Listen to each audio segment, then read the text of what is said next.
Mick Philpott was born in 1956. He grew up in Derby as part of a large Roman Catholic family. It would have been an environment in which his parents' attention was diluted across many children, so he wouldn't have been the centre of attention by any means. And we know that his mother worked very hard. She had a job at a factory that she only retired from when she was quite old. So he didn't appear to come from an unusual background by any means. In 1975, aged 19, Philpott joined the army. He began to show signs of a violent temper, especially towards his girlfriends. It would repeatedly land him in trouble. Local journalist Martin Naylor recalls the events that led to Philpott being arrested in 1978.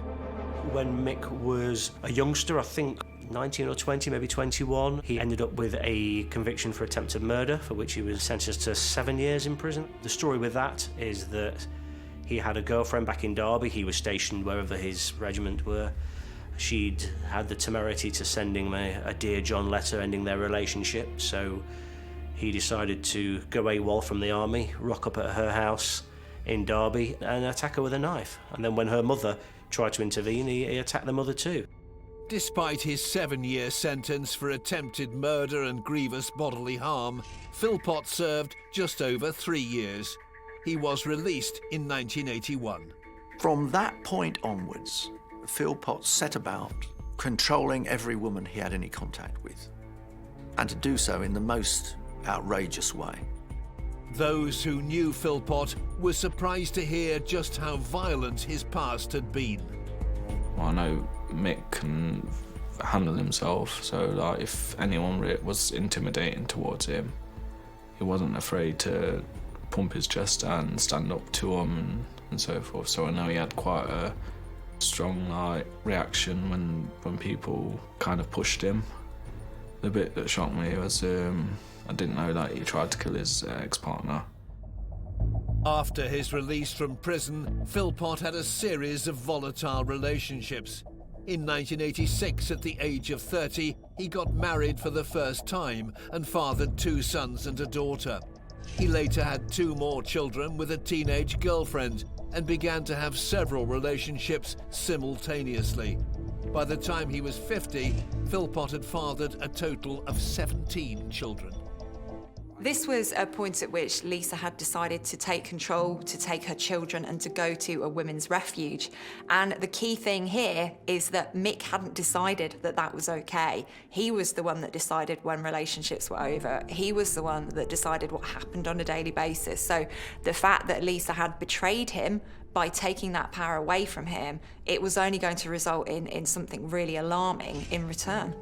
Lisa moving out left financial implications for Philpott. Not only did he lose her income as a cleaner, but also the benefits he received for their children. The custody hearing was set for May the 11th. Philpott concocted a plan to ensure that children would be returned to Victory Road.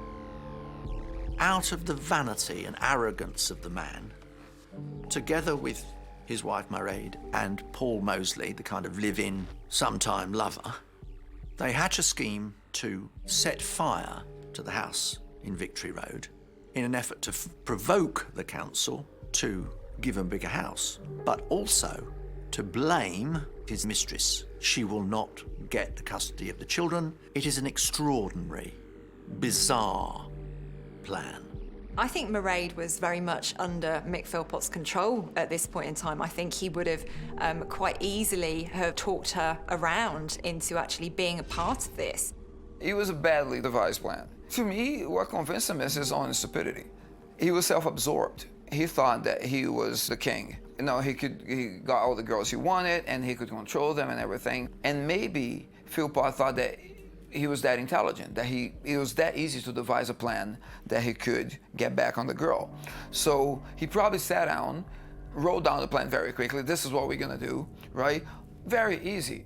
In the early hours of Friday, May the 11th, 2012, the same day as the scheduled custody hearing, Philpott, aided by his wife Mairead and their friend Paul Mosley, poured petrol through the letterbox and set the family home alight.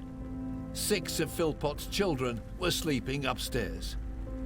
The fire that he set, that they have set between them, takes hold at a pace far greater than they could possibly have conceived. And the house is literally filled with smoke in a matter of instants. In his typically vainglorious way, Philpott makes a particularly appalling 999 call, saying, "My children are inside." They was on the phone to the emergency services, I believe, and they were saying that my house is on fire, and it was like my baby, and obviously they told the emergency service, my neighbours here. It was very like misty because everything's just happening so fast. I attempted to go into the house. I got as far as the kitchen, couldn't go any further. The smoke was just too thick, it was choking, black, couldn't see anything, so I had to come back out.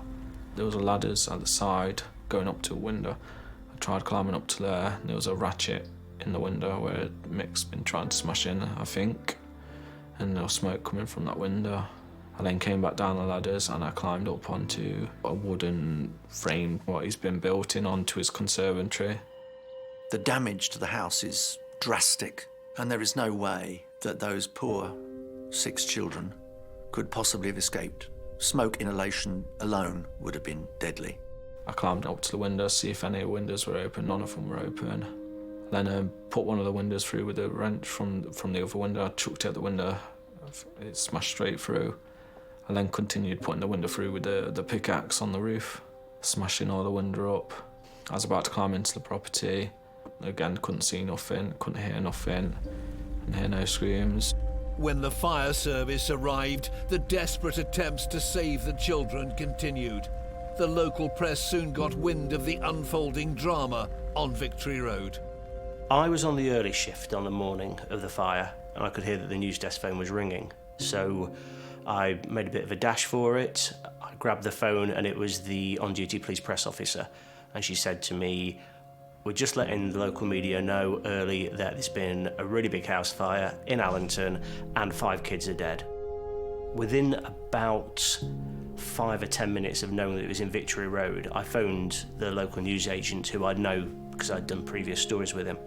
He answered the phone and I said, "Joker, it's Martin from the Telegraph." And he said, "It's Mick Philpott, it's Mick Philpott's house." And I didn't even have to ask him what it was about. He knew, and he blurted that out straight away. Shocked neighbours began to spill out onto the street as the full horror of the tragedy became apparent. I think nearly the whole street was out on the front. The fire brigade were in the house, flashing lights everywhere. I pushed to the front of the house and I could see the firefighters bringing the children out. Some in blankets. I think they used the blankets to try and protect some of it. A bit more. And the ambulance were trying to resuscitate some of them. I was just hoping that the kids would survive and recover. It's just didn't really know what to think at the time. Didn't know what had happened, didn't know what caused the fire, just didn't know anything. Tragically, 5 of Philpott's children died at the scene. 10-year-old Jade, 9-year-old John, 8-year-old Jack, 6-year-old Jesse, and Jaden, who was just 5 years old. Their older brother, 13-year-old Dwayne, was rushed to hospital in a critical condition, but would later succumb to his injuries. One thing that they don't do throughout the entire press conference is appeal for help. Who set this fire? Who killed these children? Why? Because he knows he did it. It wasn't just the police who were suspicious. Philpott's performance had baffled the onlooking press too. At the end of it, I got in the car to drive back to the office and I thought, that's not right. Something's not right about that. He's not once mentioned the children. He's not mentioned them by name. He's not looked into any cameras and said, "Please, will someone out there help me find out who's done this?" It's a suspicious fire in his own home, and not once has he made an appeal to the public, to anyone who's watching, please, anyone with information, come forward. Not once.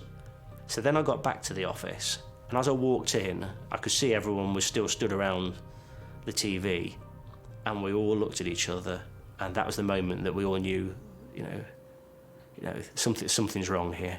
This is a game changer. Disingenuous would be a polite way of describing it. It is typical of a man who believes he alone rules the world. He is an emperor of everything he surveys. He is a man whose vanity knows no bounds, a man for whom he is the centre of the universe, which in the end convinced the police that he wasn't telling the truth, that he seemed so capable of this kind of sleight of hand. He may have convinced himself, but he didn't convince many other people. I think he's such a narcissist, he's so arrogant, and he thinks he's gotten away with it, that he thinks he's invincible. He thinks that his act, as he's fooled many women over the years, is going to fool the rest of us, and it certainly didn't. The residents of Victory Road who'd rallied round the family also started to wonder what was going on. Her behaviour was strange. He did ask me if he felt for the police. He said he thought the police was blaming him. He did say that to me. They think he did it and stuff like that.